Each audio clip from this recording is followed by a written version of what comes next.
శ్రోతలందరికీ నమస్కారం. ఇప్పుడు వినబోయే కథ పేరు రుణగ్రస్తులు. రచించిన వారు ఎం సుగుణారావు గారు. కథ విందాము. ఏటి ఒడ్డున కూర్చున్నాడు పరమేశం. పల్లె పదం పాడుతున్న శ్రమజీవుల గీతాలు శ్రావ్యంగా వినిపిస్తున్నాయి. ఆ పల్లెటూరు నిశ్శబ్దంగా ఉంది. నగర జీవితపు ధ్వని కాలుష్యం లేకుండా. అయినా ఆ ప్రశాంత వాతావరణంలో అతడి శాంతిని దూరం చేస్తున్న ఆలోచనలు, మనసును స్థిరంగా ఉంచుకోవడానికి అతడు చేస్తున్న విశ్వ ప్రయత్నం, దారపు పోగుల్లా చిక్కువిడని ఆలోచనల ముడులు. వద్దనుకున్న కళ్ల ముందు కదలాడుతున్న గతం. 5 ఏళ్ల వయసులో ఉండగా తండ్రి వైరాగ్యంతో ఇల్లొదిలి వెళ్లిపోయాడు. కొడుకు వెళ్లిన దుఃఖంలో తాతగారు బెంగతో చనిపోయారు. ఒంటరిదైన తల్లి అధైర్యపడలేదు. కొడుకుని విద్యావంతుణ్ణి చెయ్యాలనే లక్ష్యంతో రాత్రింబవళ్లు యంత్రంలా కష్టపడింది.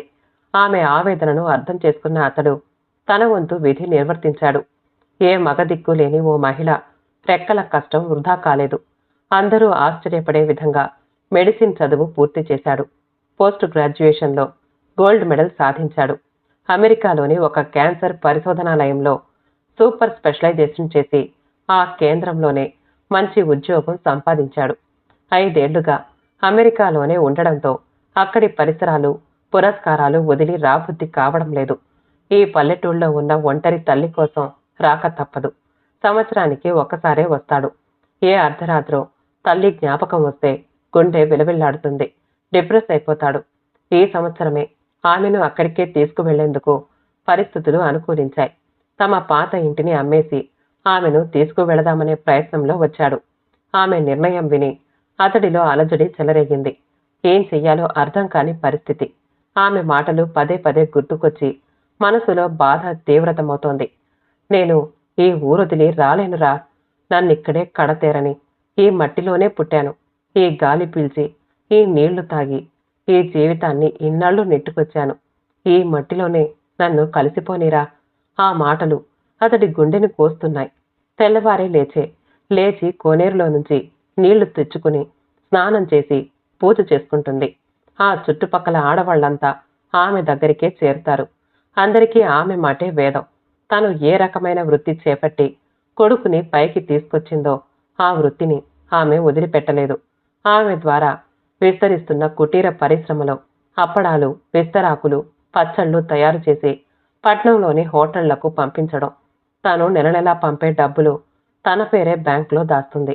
తనకు అవసరమయ్యే డబ్బు ఏ వయసులో తానే స్వయంగా సంపాదించుకుంటుంది.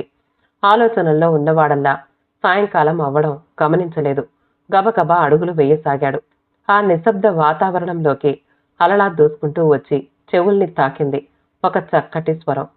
కోనేరు నుంచి అగ్రహారానికి తీసుకెళ్లే కాలిబాట. దానికి ఇరువైపులా స్వాగతం పలుకుతున్న వంది మాగదుల్లా వినయంగా నిలుచుకున్న కొబ్బరి చెట్లు. అగ్రహారం అవతల వైపునున్న పచ్చిక మైదానంలోంచి వస్తున్న పశువుల మందలు. వాటి నుంచి వేరుపడి ఒంటరిగా వస్తున్న ఓ గేదె. దానిపై కూర్చున్న ఒక 16 ఏళ్ల కుర్రాడు. నిక్కరేసుకున్నాడు. ఒంటిపై చొక్కా లేదు. నల్లగా బొద్దుగా ఉన్నాడు. చూపులు నేల మీద నిలిచి ఉన్నాయి. గొంతెత్తి పాడుతున్నాడు. ఆ పాట వింటూ ఉంటే ఏదో మాటల్లో చెప్పలేని సాంత్వన కలిగింది. అతడు తల ఉంచుకుని పాడుకుంటూ ఉంటే ఆ గేదె మంత్రముగ్ధలా నడుస్తోంది. ఆ దృశ్యాన్ని దీక్షగా చూసిన పరమేశానికి అర్థమైపోయింది ఆ కుర్రాడు గుడ్డివాడని. ఎవరి సాయమూ లేకుండా అతడు అలా గేదెపై ఒంటరి ప్రయాణం సాగించడం విచిత్రం అనిపించింది. ఇంటికి వెళ్ళగానే తల్లిని అడిగాడు అతడి విషయం. వాడు పుట్టిగుడ్డిరా నాయనా. తల్లిదండ్రులకు ఆలస్యంగా పుట్టాడు. వాడికున్న ఏకైక నేస్తం ఆ గేదె. దాన్ని పొద్దున్నే మేపుకు తీసుకెళ్లి సాయంత్రం తీసుకొస్తాడు. పాలు తనే పితుకుతాడు. తండ్రికి సంవత్సరం క్రితం పక్షవాతం వచ్చి 2 కాళ్ళు పడిపోయాయి. అప్పట్నుంచి పొలం ఆ కుర్రాడే చూసుకుంటున్నాడు. భగవంతుడు ఈ నిర్భాగ్యుడికి కళ్ళివ్వలేకపోయినా మనసుకు మాత్రం చూపునిచ్చాడు. తల్లి మాటలు వినగానే పరమేశానికి ఆ కుర్రాడి మీద జాలి కలిగింది. ఆ గుడ్డి నారాయణ జీవితం ఈ పల్లెటూళ్ళలోనే పరిసమాప్తం కాకూడదు. వాడు చదువుకుని ప్రయోజకుడయ్యే అవకాశం ఉంది. ఆ పల్లెటూరికి 200 కిలోమీటర్ల దూరంలో బ్లైండ్ స్కూల్ ఉంది. ఆ స్కూల్ ప్రిన్సిపల్ తనకు తెలుసు. ప్రయత్నిస్తే ఆ కుర్రాడిని ఆ స్కూల్లో జాయిన్ చేయవచ్చును. ఈ అభిప్రాయానికి వచ్చాడు పరమేశం. బాగా ఆలోచించాలి. ఈ విషయం నారాయణ తల్లిని పిలిచి చెప్పాడు. ఆమె సంతోషించింది. మేమెలాగూ వాడికి బ్రతుకు తెరువు చూపలేం బాబు. మీ మూలంగానైనా వాడికో దారి దొరికితే చాలు. మేము పోతే ఈ గుడ్డివాడి బతుకు ఎలా తెల్లవారుతుందో ఏమో. ఈ సహాయం మీరు చేస్తూ ఉంటే కాదంటామా అంటూ ఆమె తన సమ్మతి తెలియజేసింది. నారాయణ మాత్రం ఆ ఊరొదిలి వెళ్ళడానికి ఒప్పుకోలేదు. పరమేశం ఆ ఊళ్ళో పెద్దలు బలవంతంగా ఒప్పించారు. ఆ రోజే ఆ ఊరి స్కూల్ టీచర్ పరమేశం ఇచ్చిన లెటర్ తీసుకెళ్లి నారాయణను బ్లైండ్ స్కూల్లో జాయిన్ చేశాడు. పరమేశం స్టేట్ వెళ్లాల్సిన రోజు దగ్గర పడింది. తల్లి తనతో పాటు రావడం లేదు అనే చేదు నిజం అతడికి మింగుడు పడడం లేదు. అలా అని చూస్తూ చూస్తూ తనకొచ్చిన అపూర్వ అవకాశాన్ని వదులుకోలేకపోతున్నాడు. గుండెల్లో ఏదో వెలితి. తను రాలేను అనే నిజం వెనుక కొడుకును తనతో పాటు ఉండమనే అభిష్టాన్ని ఆమె అతడితో చెప్పకనే చెప్తోంది. అయినా పరమేశం తిరిగి విదేశం వెళ్లడానికే నిశ్చయించుకుని అన్ని ఏర్పాట్లు పూర్తి చేసుకున్నాడు.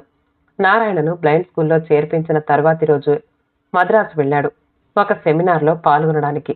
ఆ సెమినార్లో అతడి శాస్త్రీయ అవగాహనకు, పరిశోధనా పటిమకు అందరూ ఆశ్చర్యపడ్డారు. స్వదేశం విడిచిపెడుతున్న ఆ విజ్ఞాన ఖనిని వదులుకుంటున్నందుకు బాధపడ్డారు.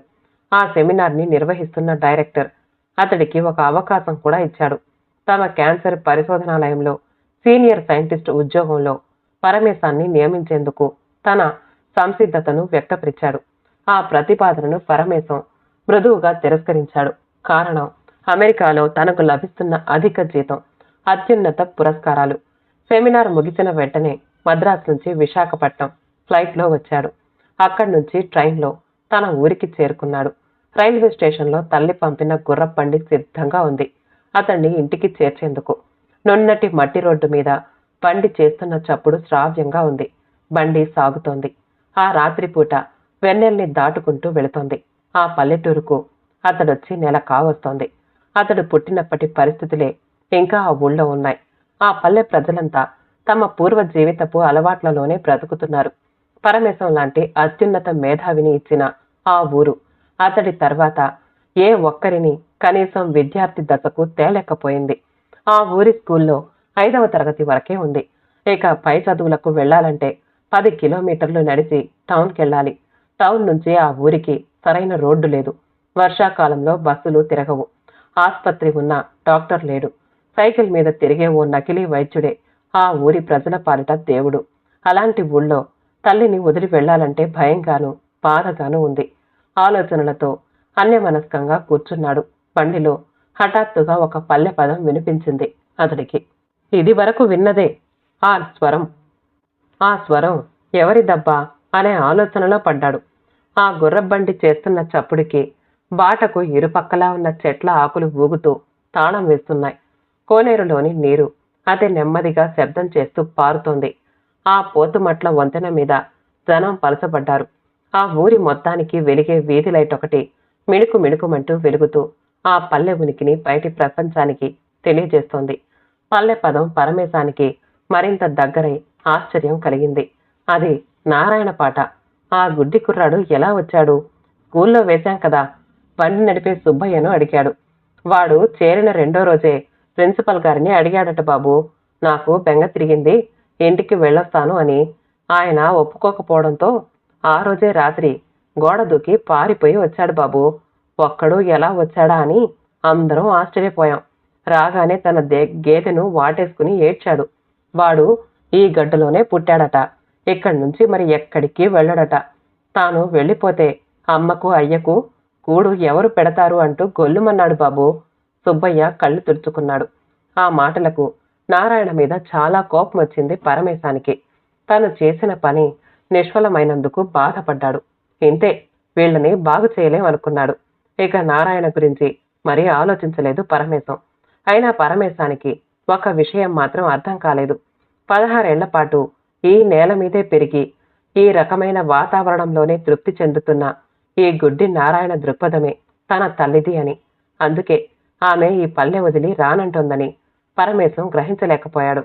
మానవ శరీర నిర్మాణం, దాని భౌతిక రసాయనిక విశ్లేషణల గురించి కూలంకషంగా పరిశోధించిన పరమేశానికి తన తల్లి మనసులో నిక్షిప్తమైన కోరిక అర్థం కాలేదు. అదే అవగతమైతే అతడు స్టేట్స్ వెళ్లడం మానుకునేవాడేమో. అతడి తల్లికి కొడుకును సుదీర తీరాలకు పంపడం ఇష్టం లేదు. ఆమె తనతో పాటు చిన్న వ్యవస్థను వృద్ధి చేసింది. తను పెరిగిన ఆ ఊరి పట్ల ఆమెకు మమకారం ఉంది. తన కొడుకు డాక్టరై ఆ ఊరి ప్రజలకు సేవ చేస్తే బాగుండునని ఆ తల్లి కోరుకుంది. అయినా అతడి ఆశలు కలలు వేరుగా ఉన్నాయి. ఆ ఊరికే కాదు, ఆ దేశానికి కూడా అతడి సేవలు అందకుండా పోయాయి. కొడుకు ఇష్టాన్ని ఆమె అతడి సుఖం కోసం ఆమోదించింది. అతడు తనను వదిలిపోతున్నందుకు క్షోభపడింది. అతడు వెళుతూ ఉంటే బ్రెయిన్ డ్రైన్లో వలస వెళ్లిపోతున్న మేధావులను చూసి తల్లడిల్లే భరతమాతల ఆ ముసలి తల్లి మూగగా రోధించింది. కొన్ని నెలలు గడిచాయి.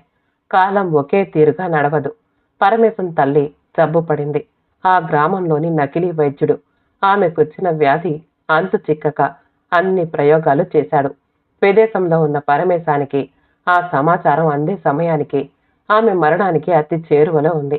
అతడు కంగారు పడి వచ్చి తల్లిని చూసేసరికి అతడి మేధకే అందని తీవ్ర దశలో ఉన్న క్యాన్సర్. ఆ వ్యాధి మీద అతడు చేసిన పరిశోధన, సమర్పించిన పరిశోధనా పత్రాలు వెలవెలపోయాయి. అతని విజ్ఞానం ఏమాత్రం తల్లిని బ్రతికించలేకపోయింది. తాను ఈ దేశం వదిలి వెళ్లకుండా ఉండాల్సింది అనుకుంటూ అతడు కుమిలి కుమిలి ఏడ్చాడు. ఓ గుడ్డి కుర్రాడు, ఓ భూమిపుత్రుడు, ఏ చదువు సంధ్యలు లేని నారాయణ తన తల్లిదండ్రుల పట్ల చూపిన ఆదరణలో ఏ కొంతైనా తను తన తల్లి పట్ల చూపలేదు. రాత్రింబగళ్ళు కష్టపడి తన జీవితమంతా కొడుకు చదువు కోసం వినియోగించిన ఆ తల్లికి తను మిగిల్చిందేమిటి? ఈ గాలి, నీరు, వాతావరణంలో ఊపిరి పోసుకుని పెరిగి పెద్దవారై ఈ దేశపు ఆర్థిక వనరులను తమ చదువు నిమిత్తం ఉపయోగించుకుని ఈ నేల తల్లికి రుణగ్రస్తులై వెళ్లిపోతున్న తనలాంటి మేధావుల వల్ల ఈ పుడమి తల్లికి ఎంతటి పుత్రశోకం అనుకున్నాడు పరమేశం. కథ సమాప్తమండి. కథ నచ్చితే మా ఛానల్ని లైక్ చేయండి, షేర్ చేయండి, సబ్స్క్రైబ్ చేసుకోండి. మళ్ళీ కలుద్దాం ఇంకో మంచి కథతో.